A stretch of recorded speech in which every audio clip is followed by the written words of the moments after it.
membuat anggaran, saudara. Buat anggaran gitu. APBN-nya belum jadi, udah tawar-menawar. Misalnya, saya gubernur. Saya ingin menunjukkan kepada rakyat untuk membangun rumah sakit besar segini. Lobby ke Jakarta. DPR tolong dong diusulkan saya membuat rumah sakit di sana. Yang gubernur sana tolong dibuatkan saya mau membuat jalan provinsi di sana. Yang sana saya membuat sekolah di sana. Dan seterusnya apa? Lobby sebelum APBN-nya jadi. Datang ke DPR. Berapa anggarannya? 200 miliar. Oke, nanti saya masukkan di APBN 200 miliar. Tapi bayar dulu sekarang 7%. Uangnya belum ada, ditulis saja belum, suruh bayar 7%. Belum jadi nih anggaran, sudah dikorupsi di sini. Itu yang masuk penjara itu. Menyuap untuk masuk APBN. Kita melanjutkan video Pak Mahfud dengan meletusnya konflik pembebasan lahan pengembangan proyek Rempang Eco City, Kota Batam di Kepulauan Riau. Hal ini membuka cerita lama kasus korupsi yang diduga merugikan negara hingga 3,6 triliun rupiah. Dugaan korupsi PT MEG terkait penyelewengan izin lahan dan pengembangan proyek berkonsep Kawasan Wisata Terpadu Eksekutif atau KWTE pada tahun 2004 silam. Semua ini bermula ketika diterbitkannya surat DPRD Kota Batam terkait investasi Pulau Rempang yang ditandatangani Ketua DPRD. Lewat MOU tersebut PT MEG diberi hak guna bangunan dengan kuasa konsesi selama 30 tahun yang bisa dipanjang 20 tahun dan ditambah 30 tahun sehingga berpotensi menjadi 80 tahun. Ini nota kesepakatan menunjuk kewajiban PT MEG untuk menyusun development plan pengembangan kawasan Rempang seluas kurang lebih 17.000 hektar. Sementara pemerintah Kota Batam dan BP Batam bertugas menyediakan lahan dan menerbitkan semua perizinan yang diperlukan PT MEG, termasuk meliputi izin gelanggang bola ketangkasan dan gelanggang permainan mekanik atau permainan elektronik. Sejak ditandatangani MOU dan penyerahan hak konsesi kepada PT MEG di tahun 2004, proyek tersebut kandas, tidak berjalan.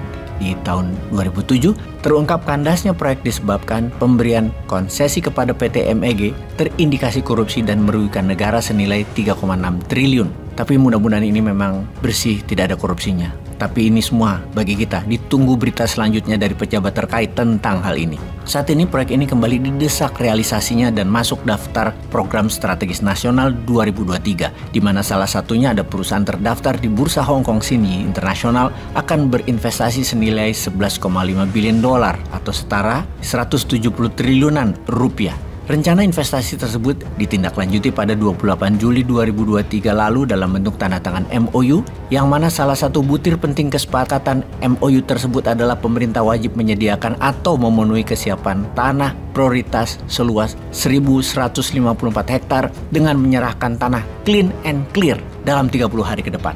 Ini penyebab utama pemerintah gerasa gerusu mendadak tiba-tiba memaksa pembebasan lahan Rempang secepatnya, bertindak otoriter, gunakan kuasa aparat, membabi buta, represif, merampas lahan rakyat sehingga memunculkan konflik yang memakan banyak korban sipil. Lihatlah kelakuan itu, memenuhi ambisi investor Tiongkok dengan cara adu domba, bikin berkelahi antara aparat dengan warga. Wajar masyarakat menolak, wajar masyarakat melawan. Lahan mereka yang ditempati sejak tahun 1843 kira-kira dirampas dadakan tanpa ada kejelasan ganti rugi dan kompensasi yang layak. Pertama terkait janji relokasi 2.600 kepala keluarga yang tersebar di 16 kampung yang terdampak. Mulai dari Kelurahan Sembulang dan Rempang, pemerintah menjanjikan pembangunan rumah tipe 45 di atas kafling 500 meter persegi di Kelurahan Sijantung, Pulau Galang. Sampai sekarang belum ada tanda-tanda pembangunannya. 2.600 kepala keluarga yang dirampas lahannya dipaksa sementara waktu tinggal di Rusun BP Batam, Rusun Pemkot Batam, dan Rusun Jamsostek. Semuanya hanya janji belaka. Sembari bermukim di situ, pemerintah berjanji akan membangun rumah yang dijanjikan. Masyarakat jelas menolak. Bagaimana dengan mata pencarian mereka? Bagaimana cara mereka melanjutkan hidup? Bagaimana untuk memenuhi kebutuhan harian? Dipaksa tinggal menumpuk di rusun tanpa ada alternatif penguatan ekonomi. Pemerintah menjanjikan jaminan biaya hidup 1.034.000-an per orang. Terbatas hanya untuk 3 orang dalam satu kepala keluarga selama masa relokasi sementara. Mencakup semua kebutuhan hidup dana itu.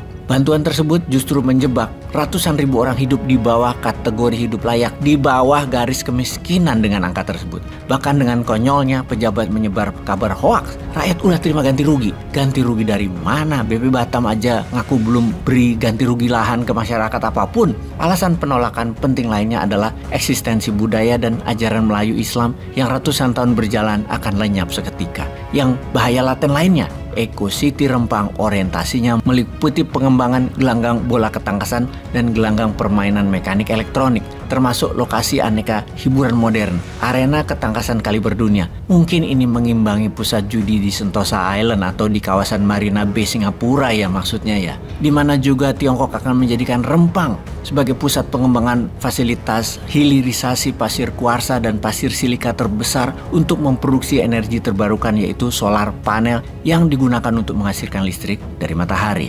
Oke, ini adalah jangan-jangan ujungnya Tiongkok sekali lagi sukses merampok murah sumber energi baru terbarukan dengan ongkos murah dan jangka waktu eksplorasi 80 tahun. Seperti kasus hilirisasi nikel bisa terjadi lagi. Duh, malu gua sama keputusan pejabat kalau model-model begini nih.